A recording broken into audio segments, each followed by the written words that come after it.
ഞങ്ങൾ ചെയ്യുന്ന എല്ലാം ശരിയാണ് എന്ന് വന്നു കഴിഞ്ഞാൽ പിന്നെ അവിടെ പോരായ്മകൾ ചൂണ്ടിക്കാണിക്കപ്പെടില്ല.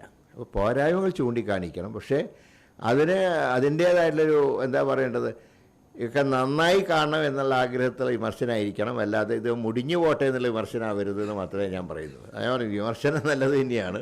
യോഗത്തിൻ്റെ അധ്യക്ഷൻ പ്രസ് ക്ലബിൻ്റെ പ്രസിഡൻ്റായ ശ്രീ ആർ ഗോപകുമാർ, സ്വാഗതം പറഞ്ഞ സെക്രട്ടറി ഷജിൽ കുമാർ, അതുപോലെ തന്നെ ഒരു 9ഓളം ആശുപത്രികളുടെ പ്രതിനിധികളായി ഇവിടെ എത്തിച്ചേർന്ന വിശിഷ്ട വ്യക്തികളെ, പ്രിയപ്പെട്ട മാധ്യമ സുഹൃത്തുക്കളെ, എറണാകുളം പ്രസ് ക്ലബ്ബ് ഒരു മാതൃകയാണ് ഇവിടെ കാണിച്ചിട്ടുള്ളത്. പ്രസ് ക്ലബ്ബ് അംഗങ്ങളെ മാത്രമല്ല അവരുടെ കുടുംബാംഗങ്ങൾക്കും ഉള്ള ഒരു സമഗ്ര ആരോഗ്യ ഇൻഷുറൻസാണ് വിഭാവന ചെയ്തത്. അത് ഞാൻ ഒരിക്കൽ കൂടെ പറയുന്നു, അതൊരു മാതൃകയാണ് എന്ന് ആദ്യമായിട്ട് അടിവരയിട്ട് പറയുകയാണ്.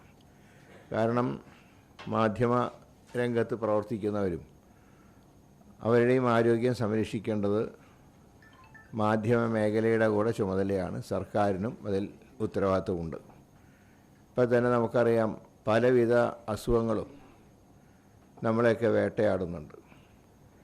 നമ്മളെ പല സുഹൃത്തുക്കളൊക്കെ പെട്ടെന്ന് കുഴഞ്ഞു വീണ് മരിച്ചു എന്നൊക്കെ നമുക്ക് അനുഭവങ്ങളുണ്ട്. നമ്മുടെ അടുത്ത സുഹൃത്തുക്കളായിരിക്കാം. അപ്പോൾ കുഴഞ്ഞു വീണ് മരിക്കുന്നതിൻ്റെ ചിലപ്പോൾ ഒരു അരമണിക്കൂർ മുമ്പോ മറ്റോ നമ്മൾ നേരിട്ട് അവരുമായിട്ട് ബന്ധപ്പെട്ടിരിക്കും, സംസാരിച്ചിരിക്കും ചില ആളുകളുമായിട്ട്.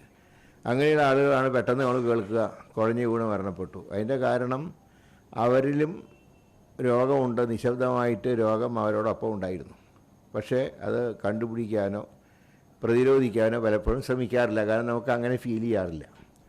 പലതും നമ്മൾ തന്നെ സ്വയം ചികിത്സ നടത്തും. ഒരു വയറുവേദന വന്നാൽ ജലൂസിൽ വാങ്ങി കഴിക്കും, ഗ്യാസാണെന്ന് പറഞ്ഞു. അങ്ങനെയൊക്കെയുള്ള ഒരുപാട് സംഭവങ്ങൾ അത് അവസാനം മരണത്തിലേക്കും കലാശിക്കുന്നുണ്ട്. അതുപോലെ തന്നെ നമ്മുടെ സമൂഹത്തിലിപ്പോൾ ഈ കഴിഞ്ഞ കുറേ വർഷങ്ങളായി 2 പ്രധാന രോഗങ്ങൾ നമ്മളെ വേട്ടയാടുന്നുണ്ട്. ഒന്ന് ക്യാൻസറും 2 കിഡ്നി തകരാറുമാണ്. ഇന്ന് എൻ്റെ നിയോജകമണ്ഡലത്തിൽ തന്നെയാണ് ഒരു RCCയിലെ ഡോക്ടറുടെ വൈഫ് ക്യാൻസർ വന്ന് മരണപ്പെട്ടു. ഇന്ന് ശവസംസ്കാരം ഞാൻ ഈ പരിപാടി ഇവിടെ ഉള്ളതുകൊണ്ട് ഇന്നലെ അദ്ദേഹത്തിൻ്റെ വീട്ടിൽ പോയിരുന്നു. മറ്റൊരു ഡോക്ടറുടെ മകൾക്ക് ഈ രോഗം സ്ഥിരീകരിച്ചു. അപ്പോൾ ക്യാൻസറിനെതിരായി പോരാടുന്ന ഡോക്ടർമാരുടെ വീടുകളെപ്പോലും ക്യാൻസർ ആക്രമിക്കുന്നുണ്ട്. അപ്പോൾ വ്യാപകമാണ് കേരളത്തിൽ ഒരുപാട് വർഷങ്ങളായിട്ട്. അതുപോലെ തന്നെയാണ് കിഡ്നി ഫെയിലിയർ. ഇപ്പോൾ തന്നെ ഡയാലിസിസ് യൂണിറ്റുകൾ കേരളത്തിൽ എത്ര പ്രവർത്തിക്കുന്നുണ്ട്. ഇപ്പോൾ ഞാൻ ഇന്ന് തൊടുപുഴയിലും ഒരു ഡയാലിസിസ് യൂണിറ്റ് ഉദ്ഘാടനം ചെയ്യാനാണ് പോയത്. അവിടെ സർക്കാർ ആശുപത്രിയിലും ഡയാലിസിസ് യൂണിറ്റ് ഉണ്ട്. അപ്പോൾ അതിൻ്റെ അർത്ഥം എത്രയോ ആളുകൾ, ഇപ്പോൾ നിങ്ങൾക്കറിയാം ഡയാലിസിസിന് വരെ 10 ബെഡുള്ള ഒരു ഡയാലിസിസ് യൂണിറ്റ് ആണെങ്കിൽ അവിടെ 4 മണിക്കൂറോ എടുക്കുന്നതാണ് ഞാൻ മനസ്സിലാക്കുന്നത് ഇതിൻ്റെ ഡയാലിസിസ് നടത്താൻ, അല്ലേ? ഡോക്ടേഴ്സിനാണ് അറിയാൻ കാര്യം. അപ്പോൾ അത് കഴിഞ്ഞ് വീണ്ടും അടുത്ത ആൾക്ക് ഇത് കൊടുക്കുന്നു. അപ്പോൾ ഇത് ഡയാലിസിസ് എന്ന് പറഞ്ഞാൽ ഒരു തുടർ പ്രക്രിയയാണ്. മറ്റേതുപോലെ മരുന്ന് കഴിച്ച് മാറുന്നതല്ല, തുടർ പ്രക്രിയ. അപ്പോൾ ഇതൊക്കെ നൽകുന്ന സൂചന. അതിന് പല കാരണങ്ങളുണ്ട്. നമ്മൾ ശ്വസിക്കുന്ന വായു, നമ്മൾ കഴിക്കുന്ന ഭക്ഷണം, ഇതൊക്കെ ഒരു പ്രധാന ഘടകമാണ്. പിന്നെ തിരക്കേറിയ നമ്മുടെ ജീവിതം. ഇപ്പോൾ നിങ്ങളും പത്രക്കാരും രാഷ്ട്രീയക്കാരൊക്കെ ഏതാണ്ട് ഒരുപോലെ തന്നെയാണ്. രാവിലെ വീട്ടിൽ നിന്ന് ഇറങ്ങിയാൽ രാത്രി വീട്ടിൽ തിരിച്ചെത്തിയെങ്കിലായി. ഇപ്പോൾ പത്രക്കാർക്കാണെങ്കിൽ ഓരോ സംഭവങ്ങൾ അന്നുണ്ടാകുന്ന സംഭവം, ഇപ്പോൾ പ്രളയം വന്നു, അപ്പോൾ അവർക്ക് ഒരു ഫുൾ ടൈം ഡ്യൂട്ടിയാണ്. അതുപോലെ രാഷ്ട്രീയ സംഘർഷങ്ങൾ ഉണ്ടാകുന്നു. സംഘർഷഭൂമിയിൽ പലപ്പോഴും പോകേണ്ടി വരും.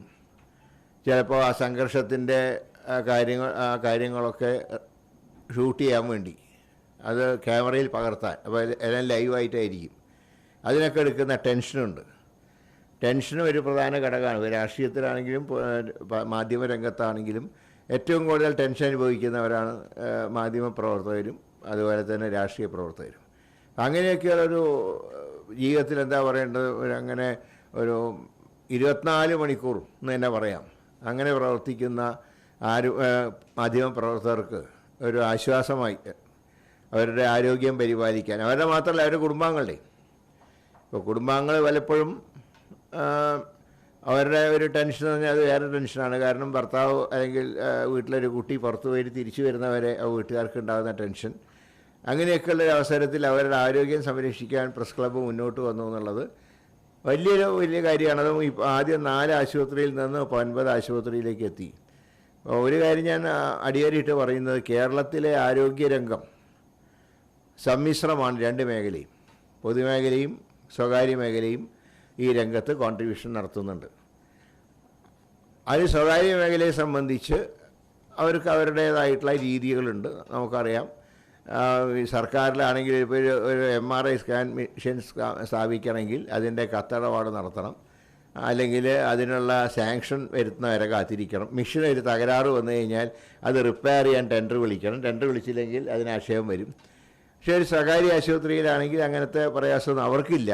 അവർക്ക് പെട്ടെന്ന് കൈകാര്യം ചെയ്യാൻ കഴിയും. പക്ഷേ അതിൻ്റെ മറ്റു കാര്യങ്ങളിൽ ഒരു സാധാരണക്കാരെ സംബന്ധിച്ച് ആശ്രയിക്കാവുന്ന സർക്കാർ മേഖലയാണ്. അപ്പോൾ സർക്കാരിൻ്റെ ഒരു ലക്ഷ്യം എന്ന് പറയുന്നത് സ്വകാര്യ മേഖലയും വേണം ഈ രംഗത്ത്. ഇപ്പോൾ നല്ല സാമ്പത്തികമായിട്ട് കഴിവുള്ള ആൾക്കാരാണെങ്കിൽ അവർക്ക് സ്വകാര്യ മേഖലയെ ആശ്രയിക്കാം. പക്ഷേ ഗവൺമെൻറ് ലക്ഷ്യമിടുന്നത് ആ സ്വകാര്യ മേഖലയോടൊപ്പം ഓടിയെത്തുക. സ്വകാര്യ മേഖലയെ നമ്മൾ ആക്രമിക്കുകയല്ല, സ്വകാര്യ മേഖലയെ അവരവരുടെ വഴിക്ക് പോട്ടെ. സർക്കാർ ആശുപത്രിയിൽ അവരോടൊപ്പം അവരെ കവർ ചെയ്യുന്നൊന്നും ഞാൻ പറയുന്നില്ല. അതിന് ഒരുപാട് പരിമിതികൾ ഞങ്ങൾക്കുണ്ട്. ഇപ്പോഴെ തന്നെ ഇപ്പോൾ എല്ലാവർക്കും അറിയാം, 30-ാം തീയതി PG എക്സാമിനേഷനാണ്.